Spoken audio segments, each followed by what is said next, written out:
Ladies and gentlemen, boys and girls, grannies and gators, welcome back. What's up, Canada and beyond? It is Wednesday, June 12th. Do you know what's going on in clown world today?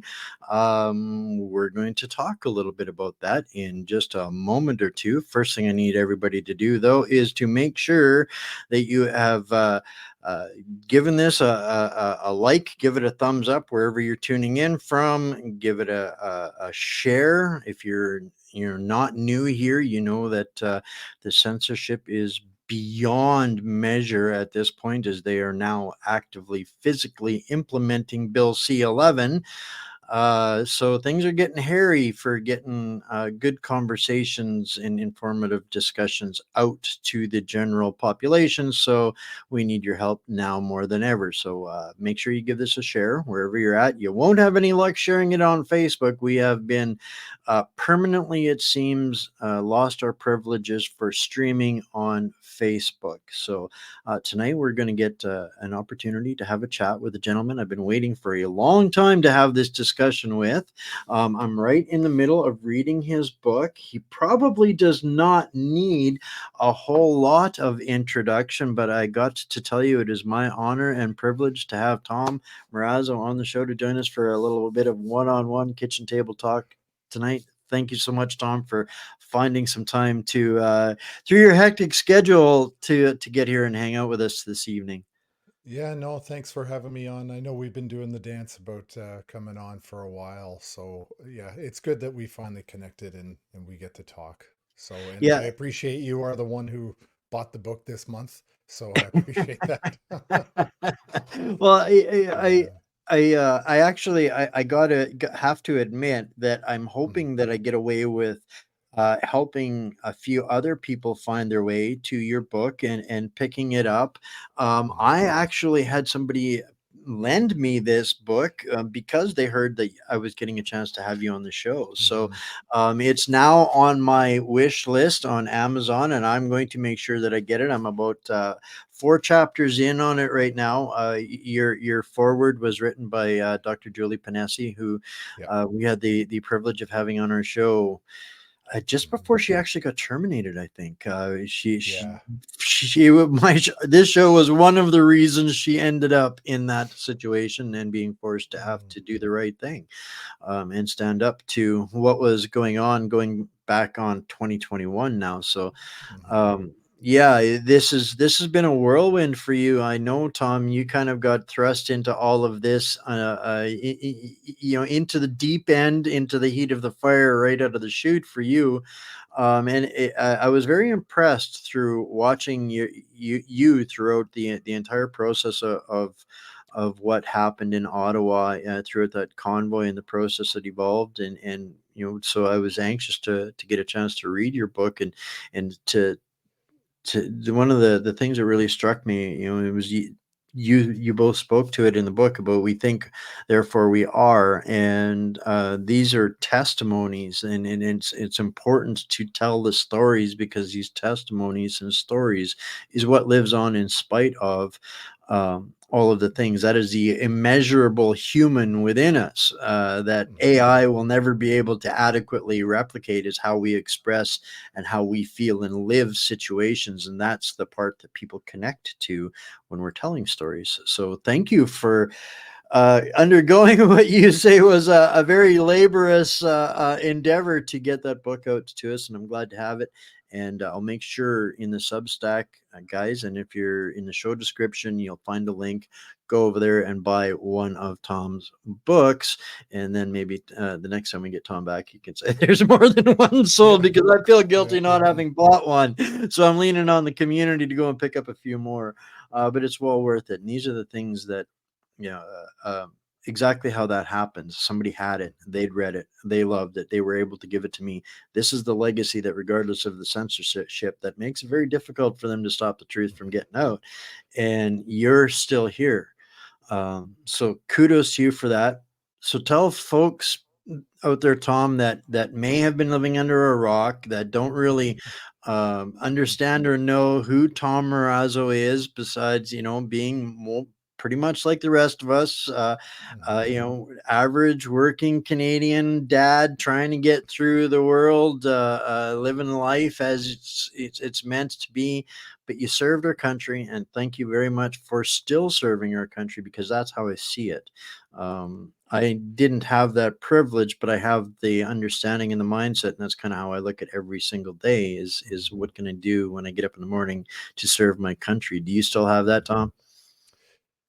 I have it in a very different way. And I think, I do strongly believe in service. And I believe serve your family, serve your community, serve the country. And that's not it's not a thing about flag waving and, God and apple pie and in the North, let's say the North American dream. Like it's always about where you are in your own life in terms of where do you fit in with your family, where do you fit in with your community. And I've kind of gone back and forth many times between, should I focus on federal stuff, should I talk about provincial stuff. I've come full circle now, and I spend the vast majority of my time these days talking about localism. And oftentimes I've spoken about these three circles. There's your circle of control. That's you. That's directly what you control in your life. The circle of influence, which is just a little bit bigger than that. You don't control it, but you have influence on it. And if you can, your circle of influence should be converted into your circle of control if you can. But then there's the circle of interest. That's this little tiny circle way out there in the periphery that you have absolutely no control over. Pierre Poilievre, Justin Trudeau, none of those guys take my calls. They do them. And I have no control or influence over anything that they do. But what I'm finding is that more often than not, people are focusing on that circle of interest that they can't actually affect any change on. So I now, fully engage and immerse my life in the circle of control, circle of in sorry, influence. So that's where I've kind of come back to, and that's now about, serving your family, serving your community. And I believe that that's an important thing to do. And I went into teaching after I left the military. I went back to school for 4 years. I did a software degree, and I knew almost immediately within that software degree that when I was done, I wanted to go into teaching. And I thought teaching was a way to serve. It was to be really good, impart knowledge, but influence people's careers going forward if they chose to go into that career path that you were teaching. And I thought that that was a very noble call. Um, and yet I did that for 2 years, and I got fired because of, COVID mandates and all these other ridiculous things. And I think it's been difficult. I'm not going to lie. Like, it's been difficult for all of us, myself, Chris Barber, Tamara, Keith Wilson, Eva Chipiuk, like all of us that were there, fully immersed in it, and many others. I mean, many others that I do know, and a lot that I don't know. It's been very difficult for all of us in trying to put our lives sort of back together post COVID. Myself, I'm being sued along with the other people I just mentioned for hundreds of millions of dollars. Um, I'm one of the ones named on the lawsuit. The lead plaintiff is Zexi Li from Ottawa, the young Chinese, maybe Canadian girl who works for the federal government, decided to be the lead plaintiff on a class action against us for honking horns. For three hundred Honking and forty horns. million dollars or Yeah, something? it's between 300 and 400 million. The number It's an kind of is absurd all over. number, Yeah. yeah. And I don't own a truck. I wasn't a truck driver. I don't own a truck, therefore I don't own a horn. I never blew a horn. And so here we are. I'm being sued for honking of horns. And here's a true fact. I was actually trying to negotiate with the Ottawa police to reduce the amount of horn honking in the city if the Ottawa police would allow us to get a pumper truck up onto Wellington so we could clean out the porta potties that we rented, and they refused to do it. And so they were, they love the narrative. Oh yeah, they're, going to the bathroom on people's front lawns and all that kind of stuff. It's like, no, we're not. It was total bogus. That was all bogus, right? Yeah. But we rented porta potties and had them up on Wellington. They just refused to let us get them cleaned out, so they became unusable. And then the media jumped on the That's story. standard operating procedure for those guys when they're dealing Yeah. with that kind of stuff, and but that's not what ever makes it out to the real world. No. And I was grateful this time around. And I say this time around because for me, I saw this convoy quite differently. And I want to get back to the point where you mentioned these other individuals and yourself being sued in this lawsuit, but um, this convoy, I was able to sit back from a distance and observe the differences between this one and the first one, and I was able to take a position at a higher altitude and disseminate Hmm. better information to farther distances and reaches, and things like that. So that was one of the things that I actually, even though you and I never communicated in that Hmm. time, you were one of the people that I leaned on for credible resources and information that I could disseminate to the world. The world needed to know.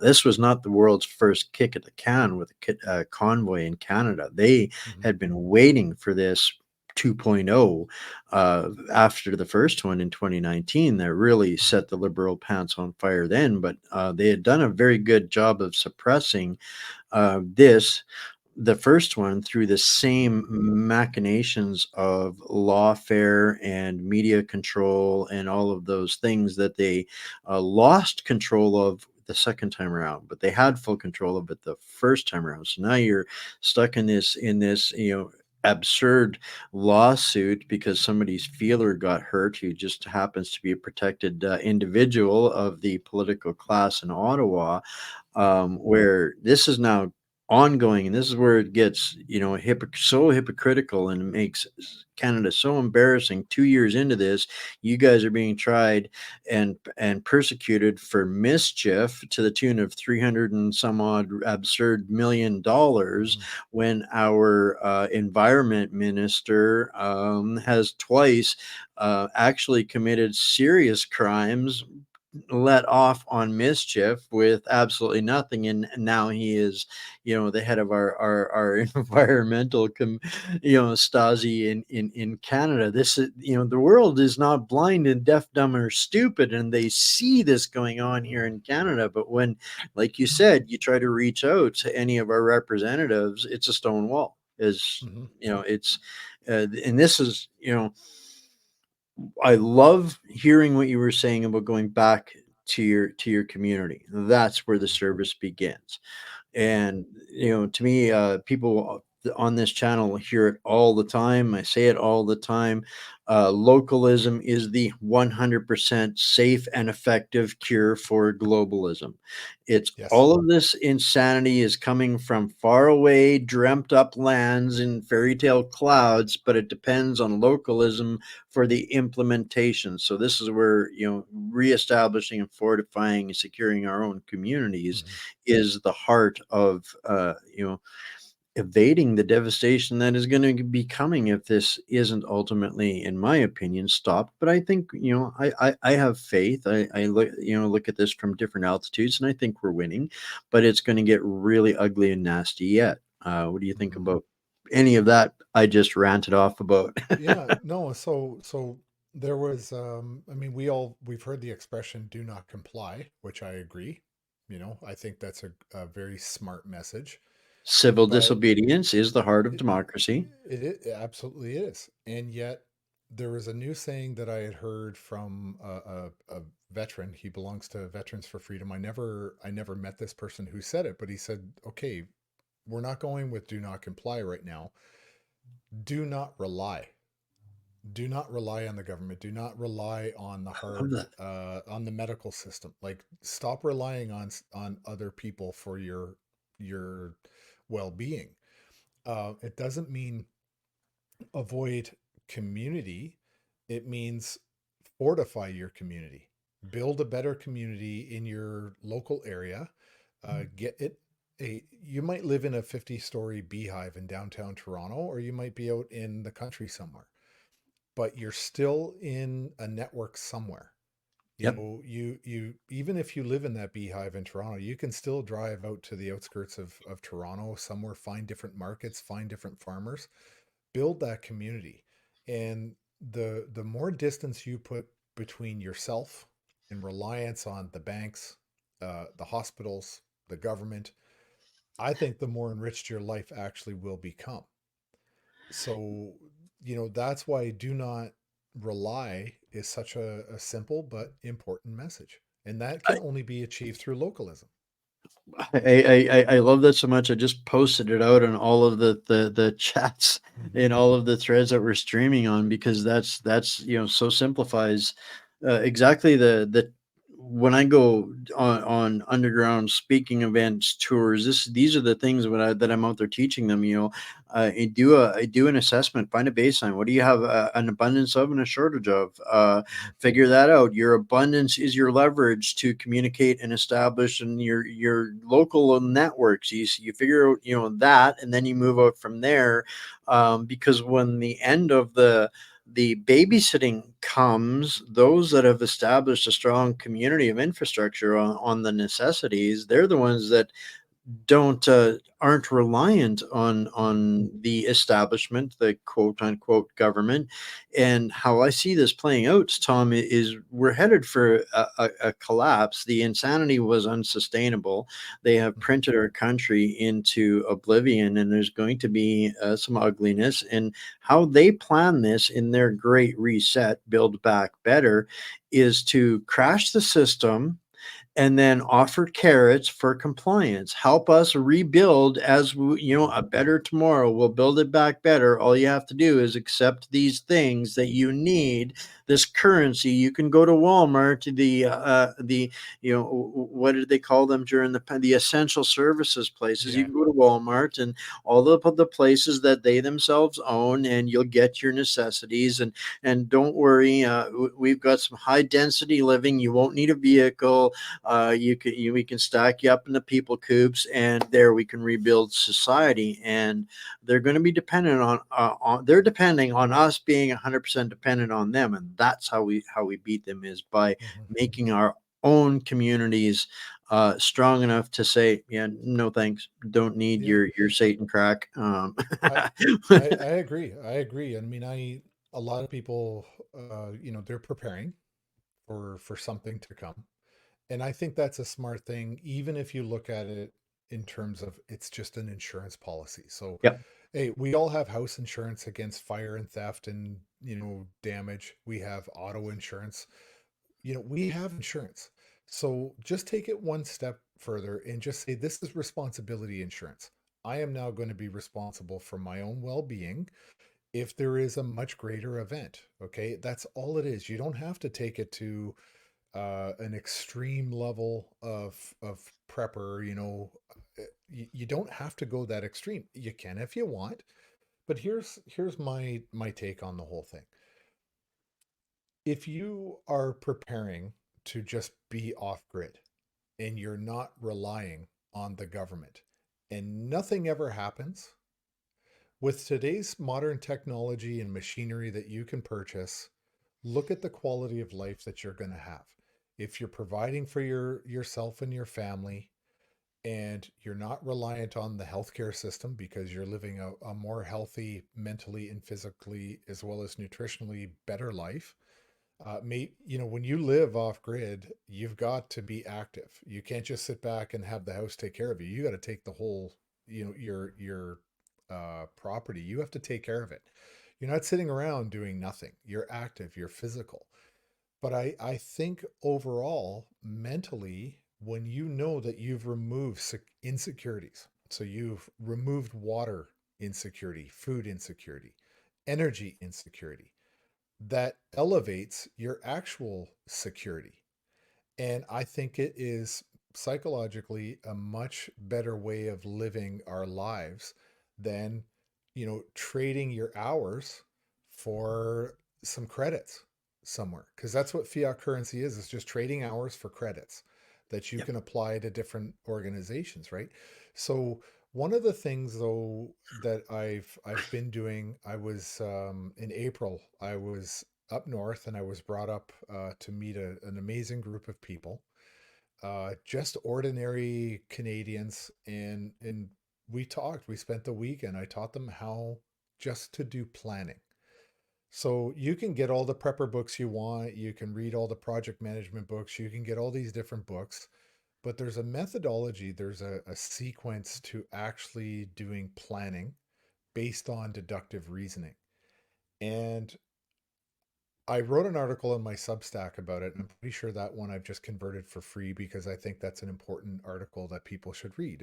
I'm talking about planning, how to get a situation, break it down to fact, consideration, deduction, task. The goal is just to materialize a list of the most efficient tasks that are required to address the facts. Okay, so I'm using deductions to arrive at a laundry list of tasks. Once each and every one of those tasks are completed, your plan is done.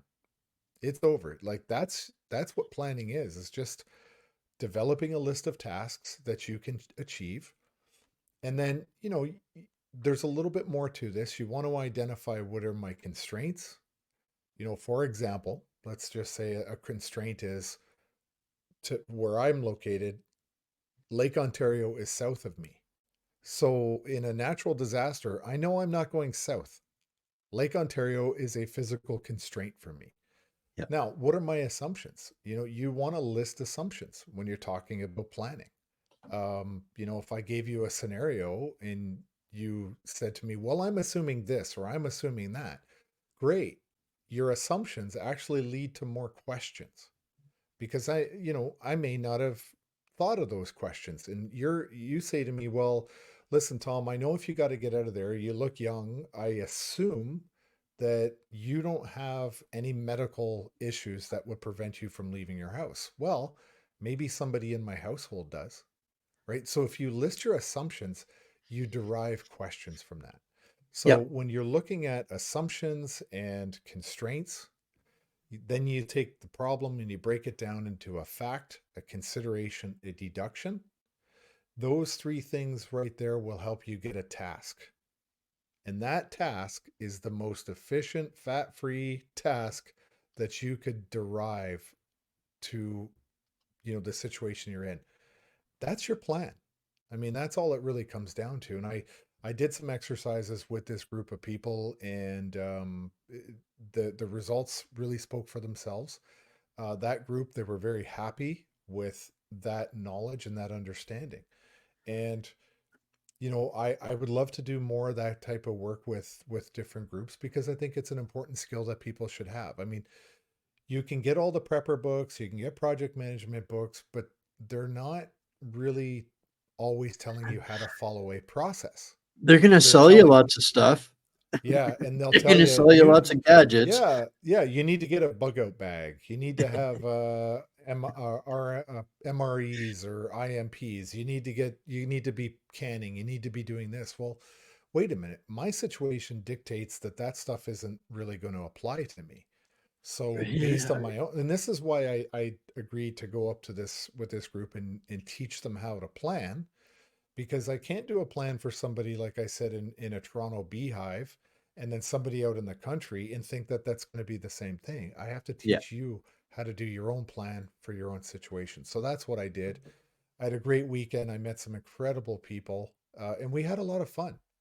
You know, Well, that skill set was one of the reasons why I wanted to bring you on and have this discussion. You in my experience, you've always been the voice of reason and calm, even in the most chaotic of settings, and I understand where that comes from, and that this uh, responsibility for what we're teaching people that's appropriate to them wherever they are, wherever they're at. That that's comes from our ears being our best weapons and understanding. Where are your needs? This is how you deal with the situation, and you come up with a strategic plan for that. And that's what you specialized in. Hmm. And this, the differentiating, and I struggle with this with people. They watch these prepper channels, and I'm like, no, that's I mean, there to me. I mean, I fight for the freedom for everybody to go out and have free speech and stay and do what they want, be asshats too. But Hmm. that's not what you need to know and understand. That is not, the path through this. If you want to go that route, well, the tech and treat the entire world as a hostile universe, you're not going to last very long in the reality of things, because that's not the reality of how it's going to go. And so we have a situation right now where our society on a whole is so fear driven, that they're being moved in directions through that, and that's kind of created a bit of a parasitic zone for the wild west, where there are a lot of people out there, professing to be experts in this and that and the other thing. But at the end of the day, it's still up to us to have the discernment to know what, is somebody just pitching us something, or is this useful? Does this apply for me? I have my rule of fives. Is this going to matter in 5 minutes, 5 hours, 5 days, 5 weeks? And a lot appropriate amount of energy and resources to whatever it is going to help my community. It's a completely different mindset when you're not operating from a position of fear, panic, and stress, and having an accurate reflection of the situation that we're in, and where the, the, like you said, the hindrances are, and where the opportunities are. And I think that we manifest, as a species, it's instinctual to us. We fear what we don't understand. We're in a situation right now as a nation where we don't understand, because nothing makes sense. And that's the noise and the clamor of the information war that we're in. And it's in this calm under fire, I think, is where I like what you bring to the community. It isn't all, to me, fighting what we're doing isn't going out there on, on the picket lines of the front line of the protests. That's an emotional outburst. That's not fixing or solving anything. Using our time, wisely, working like fox, not like ox, and connecting and reestablishing and fortifying communities, understanding the difference between protest and action, and moving in directions that naturally bring the herd together, I guess, per se, to directions that benefit the community. Because this, at the end of the day, is what our country is built on, is community. And we need to reestablish what is real, stop giving life to the insanity, whichever side it comes from, and get back to and I kind of use the analogy, we have a choice as the people of this country, whether we're going to let this hiccup in our governments, these revolving butts of seats of corruption, take us back to the Stone Age, to the oblivion, or back a decade. That's ultimately up to us. And at the end of the day, it's a court of public opinion, when organized effectively and using the articulate, accurate language reflective of the discussion, that we will find our path back to calm, sane, and reason. And I think this is kind of starting to happen on a global scale. And a lot of that's caused because of, the community here that has taken the punches. They've stuck their head over the parapet. But it's the ones like yourself, Tom, that continue this discussion about where reality is, and where the avatar game is that is meant to distract us and keep us bewildered, befuddled, Hmm. isolated, terrorized, and huddled up in a basement alone, thinking that there's nothing else out there. Hmm. This is why I always talk about those three circles.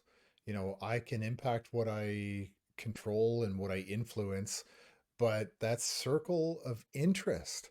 Now, that's not to say I don't check in with that, because I know there are people out there that I rely on to tell me the big picture stuff that I cannot control or influence, that I'm just interested in. I'm just monitoring that. But what I'm finding is, for the last 2.5, maybe almost 4 years, really, people have been so stuck in the circle of interest instead of the circle of control and the circle of influence. And that, I think, is what has caused a lot of exhaustion. I think it's also caused a lot of impatience. So, if you look at the fact that none of this pandemic was just something they come up with 4 years ago, we know that. We understand this has been, you know, several decades in the making. So we can't think that, excuse me, we can't think that with a couple of big moves on our side, it's all There's a going to go silver back to the way bullet it or an was. easy button. Yeah. Yeah, Yep. yeah, that it's going to go back. I mean, we did a convoy, but we have other things that need to be done, and it's not going to happen because the public executed a big move. And Right. now all things. Now, even let's just say that we could do that. Let's say we could go back to what society was like, what our lives were like prior to 2019 or 2020, when all this crap started. Do we really want to go back? Do we want to fight for the society that we now know was a false, I don't Wizard of want to Oz? get beat up 700 more times to learn the lessons of the truth I, that we all have now. yeah, exactly. So why are we fighting to go back to a society that we know was so corrupt? We just didn't see it. So I think what it's going to take is a complete reimagining of society in society's engagement and interaction with the political system. And what I mean by that is the political system itself, it does not work. I don't Yep. care who you are. It's not a good system. It does not favor the people. It favors those who operate inside the system, inside the shadowy corners of the system. It does not favor the public. Right now I just caught wind of Bill C-70, that they're looking at the federal government, and they're trying to push this thing through, both the conservatives and the liberals. I don't know a lot of details about it. I'm going to dig into it, but I'm looking at that and I'm saying, okay, this is a uniparty bill that's being rushed through, and it's going to have an impact on the public's ability to push back again against the government. And so, I'm not a supporter of any of the mainstream uniparty political part. I'm just not. Like I firmly believe that had the conservatives been in power in 2020, everybody be looking at Justin Trudeau right now to save them from the conservatives. It just so happens it was the liberals, and at some point now we're looking at the conservatives to save us. That's just my personal belief. I know there are some nuances in there for sure, but Actually, ultimately, very few nuances, and yeah. maybe one day I'll put together an exact timeline of the meddling and treason that has been going on since long before Trudeau or Yes. Harper or Hmm. any of the other meat muppets in between. This has been a long agenda, and Hmm. that's a whole other discussion that's just starting to break the dam down, and we're Hmm. kind of into the season of the sacrificial political lamb is where how I Yeah. describe it here right now. Yeah. um But I that's ultimately, yeah. But ultimately, we're not going to reimagine our political system just because we elect the PPC. right. Like that is 100% a correct. that is a party that I favor the most, but I'm not entirely sure I'm going to vote for them next time. I'm just not. I'm politically homeless right now at the federal level for good reason. But my feeling is, uh, I haven't seen one political party, one leader talking about political reform. And I'm talking some drastic stuff here. And until they start talking Pull reform, an Iceland. We need to pull an yeah, Iceland. yeah, we need drastic reforms that, we look at America as the model of, the greatest political experiment in human history to date. What we know is that great American experiment we're now seeing has, run its course. 254 years, it's run its course. That empire is over. but it could be reimagined, it could be rewritten, it could be made into something great again and say, hey, the first draft of the US Constitution, that model of society, that republic was a really good thing. Let's just make it better because right now the American system's as badly broken as ours. And One of sorry, go ahead. no, no. Finish your thought there because I Well, want to tie you in know, with a little bit different. I wrote a document. It was called the Declaration of Non-Confidence. I Hmm. actually modeled it. I modeled it after the U.S. Declaration of Independence, and it lists all the grievances. And since I wrote that, the the Trudeau government has been caught in a bunch more scandals. Like it's not even a year old, and I'd have to update it for all of the grievances because there's a section in the document that talks about the grievances based on the government. And then there's a list of 12, I believe the list was, the last I looked at was 12 different major reforms to a political system. I'm talking about, several important things that impact people's lives and where Canadians could engage in that. But You and I are going to have to compare notes on a few things. I'm sorry, I'm grinning from ear to ear, Tom. Here when I see you, when I hear what you've done here with this in 2021, I wrote a document that I called the Declaration of Notice, which mm, was after my multiple trips across the country. I thought, what would it look like if I took the top problems that everybody had in consensus and put them into one document with the solutions. And yes, it ended up with 2 million downloads. An airborne captain nice. served it to half of the parliament, all of the Senate. He went and got it printed up and poster size stuff, made sure that they all got it. And they were mortified that people could articulate such ideas and that people would resonate with on that kind of level. So this I think this is something that is an opportunity for us to again push forward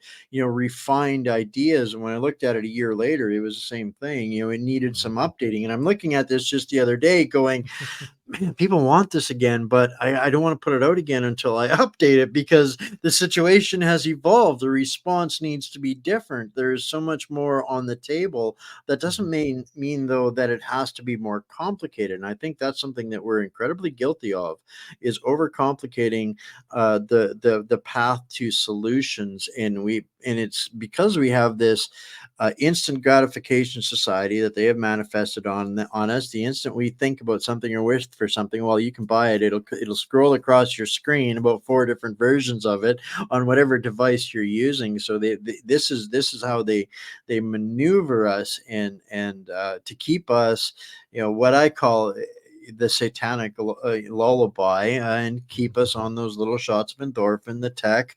And this is where the battle lies, is in the manipulation of the population with the tech and the expectation of instant gratification, instant security. The government says it, the media repeats it, they're going to do it, and the reality is anything but. Mhm. No, I totally agree. And my fiance and I, we were talking in the car today while we were enjoying the QEW and the 401 for God knows why it was all blocked up. Um, we were talking about misinformation, disinformation, and looking at it. And I said, look, if I was Russia right now, if I was Russia or North Korea or China, if I was one of those countries that the West just doesn't like, I would be pumping in so much emotional, upsetting um, content into Western civilization as I possibly could.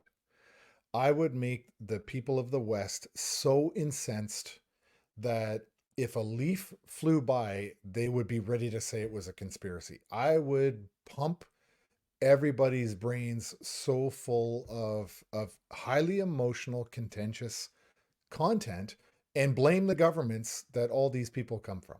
That's what I would do. I literally would do that. And so why would I be interested in this? Well, I think I'm going to write about that on my neck because I do a Substack once a week.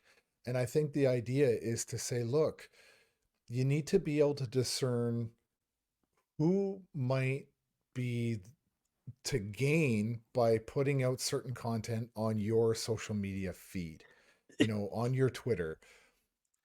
This is the kind of stuff, right? Like, it's highly emotional, and if you can't verify it, maybe you don't repost it.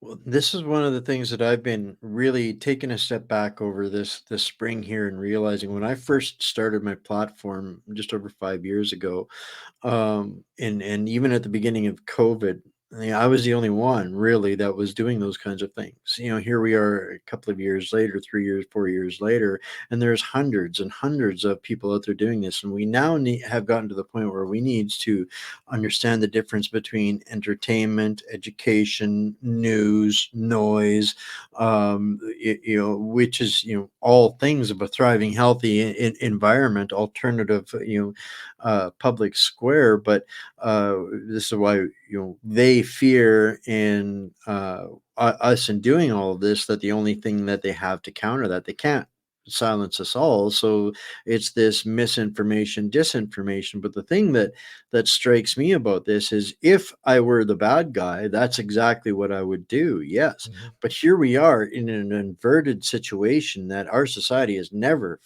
experienced before, where it's our own government that is guilty of doing exactly all of these Hmm. things through the infiltration of I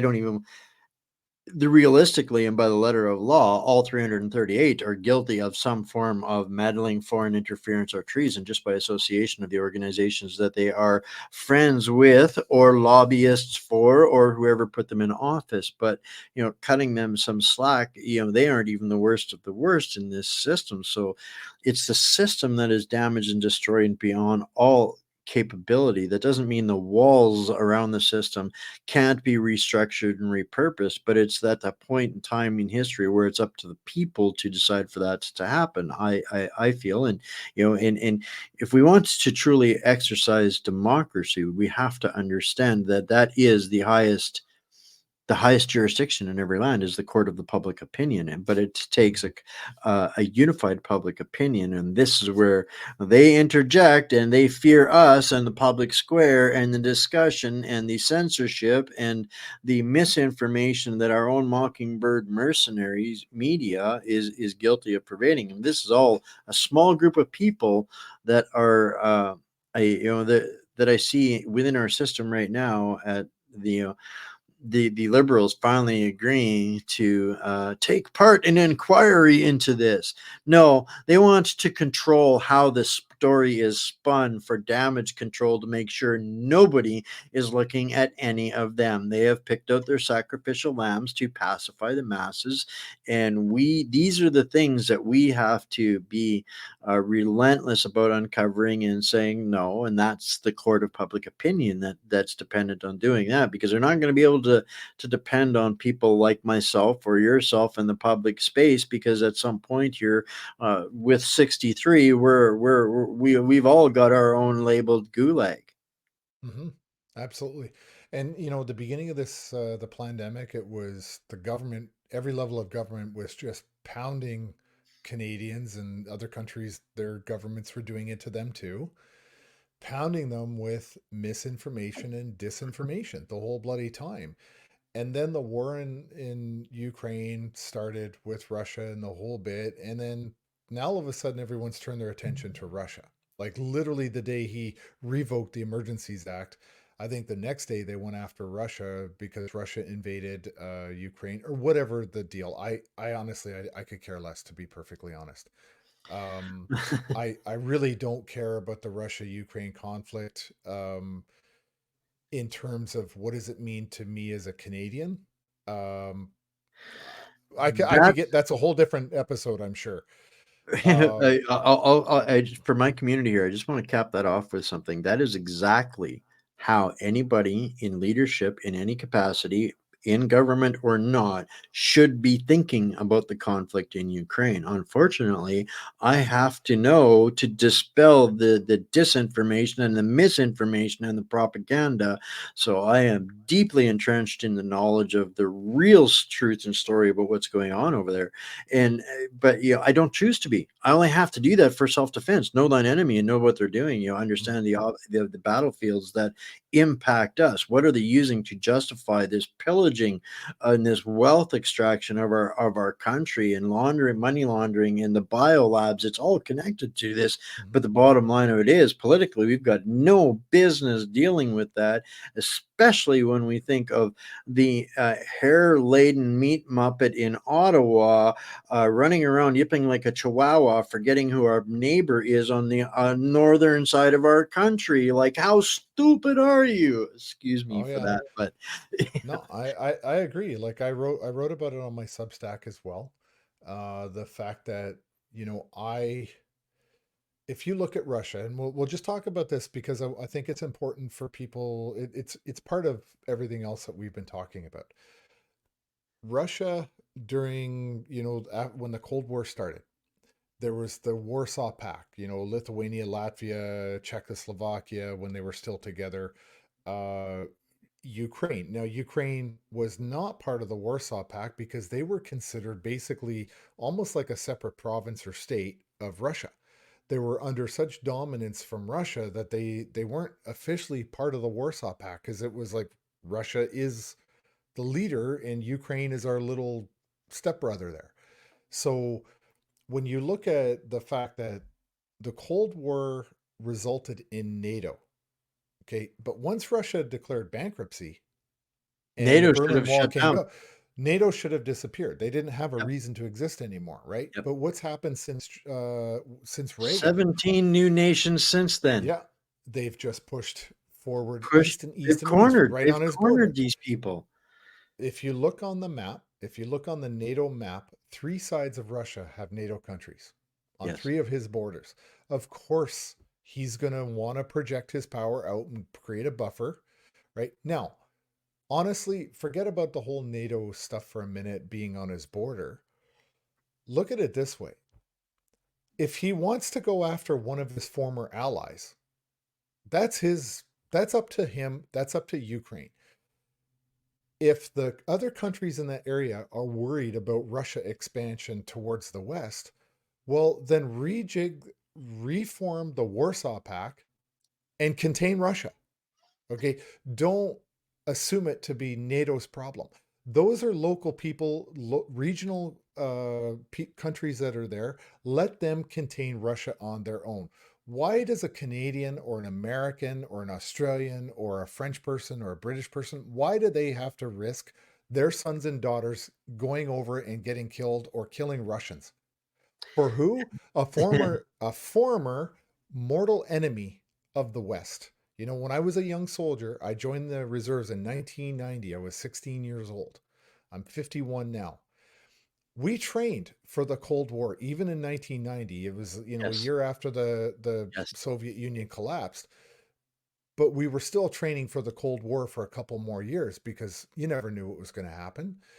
But you know, these are people that I trained to go and fight, and these were the people that were training us to fight or training to fight us. These were mortal enemies. They're not part of the UN, they're not part of NATO. Why do we have any obligation to go and intervene in a former heavily controlled Soviet Union state? It's none of our bloody business, and I don't want to be None of it risking is. my kids' lives for that conflict over there. We're not in Sudan. You don't see us in Sierra Leone all that much. You don't see us in No. I don't know. I could list a Everybody's getting dozen evicted wars. out of Africa these days. Yeah, Yeah, yeah, yeah. that's going to be an African continent very, very soon. Well, there's Right. another billion-dollar But base let yeah, go but the other day.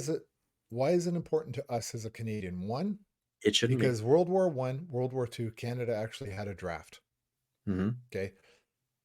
They only brought it in for replacements. They didn't, declare war and say, okay, we're implementing a draft. What they did is the war was declared, people volunteered, they went, and then they couldn't come up with enough replacements. So they implemented a draft in both World War One and Two in Canada. Well, if this kicks off World War Three, how long before? Because they've decimated completely the Canadian Armed Forces. It's 15 to it's between 12 and 16,000 people under strength, and they can't recruit, they can't fill their ranks, they can't even put together full brigades. And yet we think that as Canadians, we're going to go and literally poke the bear and think there's not going to be a consequence to our country. They It's are light years ahead of us on cyber warfare. Okay, Canada's no match for the Russian cyber warfare capability, nor are they a match for China. So why are we antagonizing a former superpower it's with our just measly sized little military it's a and joke. for It's no an reason why? insult. Yeah, yeah. If they declare war on Russia, World War III starts, I guarantee you within inside of a year, Canada will bring back conscription. And that means our sons and daughters are going to get sacrificed in Russia, just like the young sons and daughters in Ukraine and other Eastern European countries getting killed. And Russian young sons and daughters are getting killed over there pretty good too. For what? You Everyone's everyone's mad at Putin. Okay. So what? The answer is because I'm mad at Putin, Putin bad, Putin must be stopped. Therefore, I'm going to go kill other people's kids. He's a scapegoat. At the end of Yeah. the day, he's a Yeah. scapegoat. Yeah. They didn't expect Putin to rebuild Russia in the time frame that he did with the time that he had, Mhm. and they were hell bent on their conquest of nations through assimilation of military influence and economic influence. But that's backfired, and it's over. That day Mhm. is done. And unfortunately, like for me, I this goes back so little unpopular secret. The story of Ukraine is one that's kind of dear to me because Christopher Freeland's from my hometown. I know Mhm. who she is, where she comes from, what she has done. I've known this my whole life, so I've been watching the poison that her and the corruption around her has brought to the Ukraine, and I say with the greatest of shame that you millions of a million plus people have died in that conflict because of the influences of that lady and the people that she represents. They are Mhm. intricately involved in all of that, and I am so deeply ashamed of all of that because we have no business being involved in any of that, and it terrifies me. And you brought up about conscription, and this is another thing that irritates me. It's kind of a bit of a trigger. People refer back to World War One and World War Two. They fail to realize that Canada was in those wars from day one, not from Mhm. 1941, not from 1918 for the last 9 months of the First Mhm. World War. Canada sacrificed with a much lower population, a greater deficit and sacrifice than many other nations did, just simply because we didn't have the multitudes of population, and that's lost on people. And but I think that the- you know part of that is Canada's never had to fight for our own country. We've never had to fight for our own land. Mhm. And I think that there's kind of like a bit of a Lord of the Rings Gandalf on the horizon happening in a little bit in Europe right now because the Europeans have.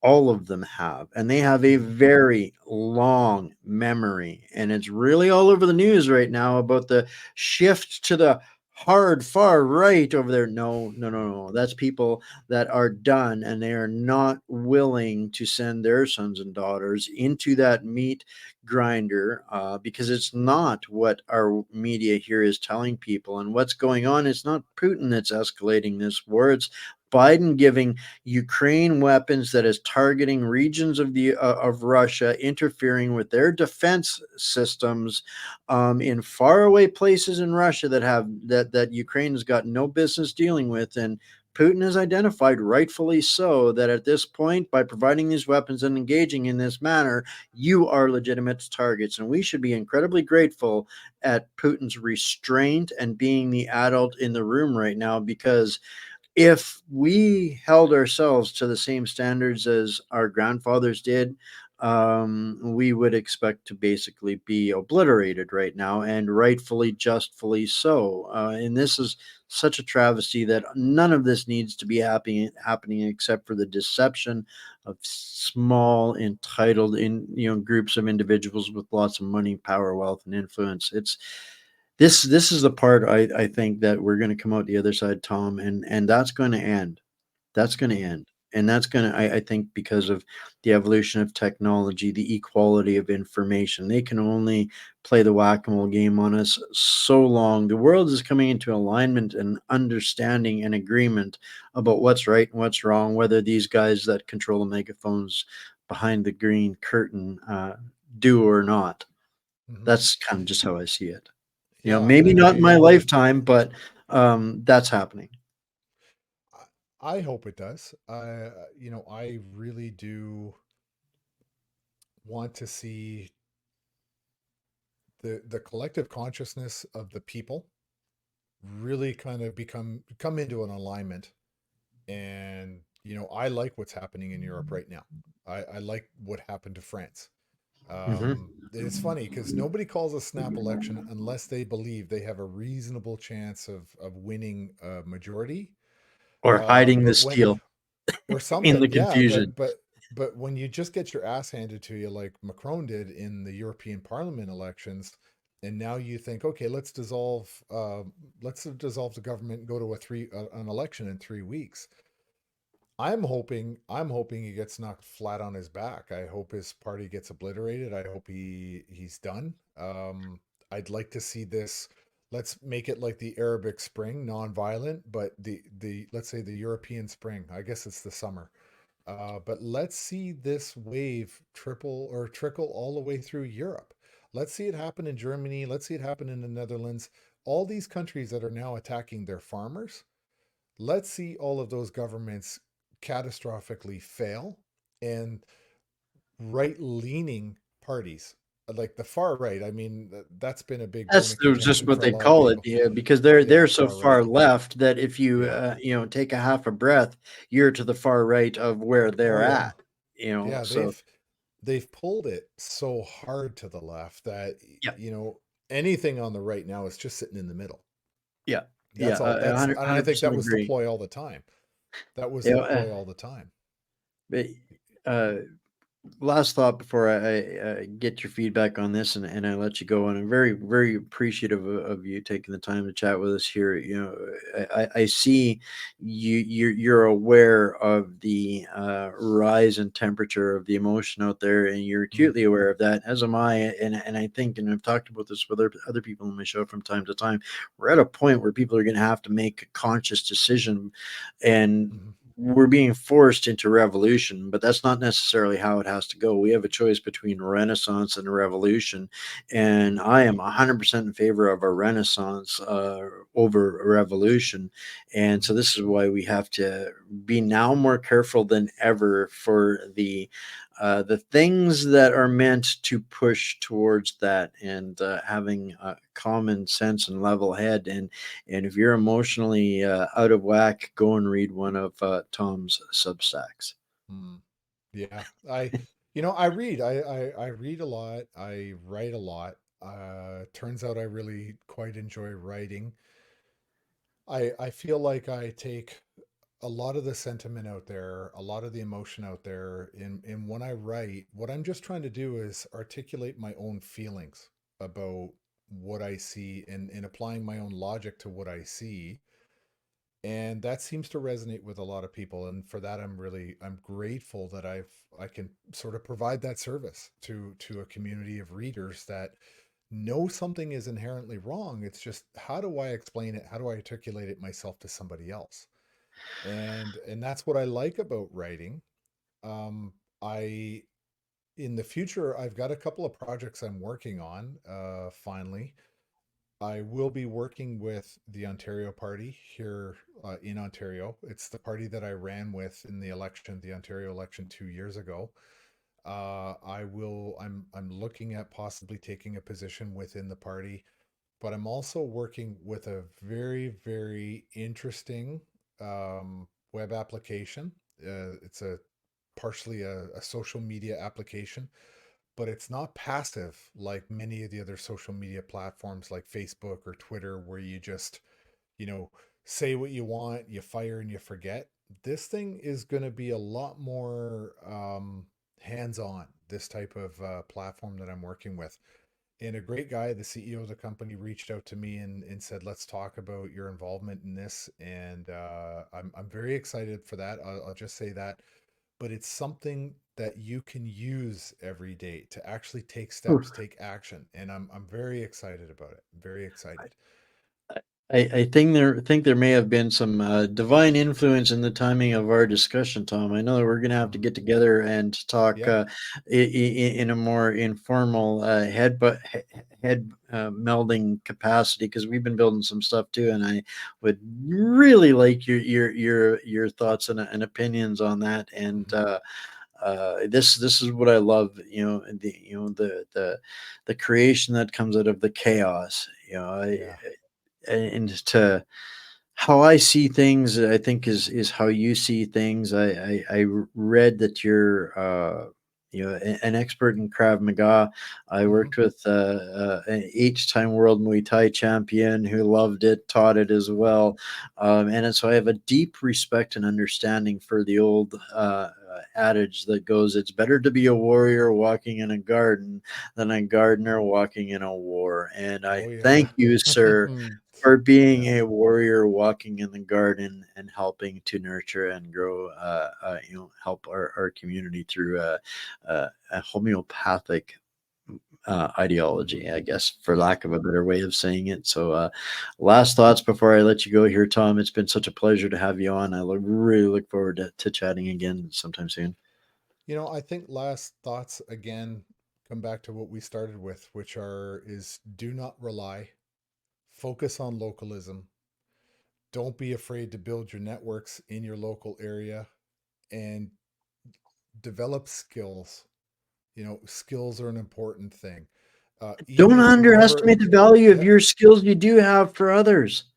yeah, and yeah, exactly. I totally agree. And skills, community, being engaged, building a network, and not complying and not relying is an important thing. And if the world just goes back and resets itself all on its own normally, you've got a much better high quality of life, I think.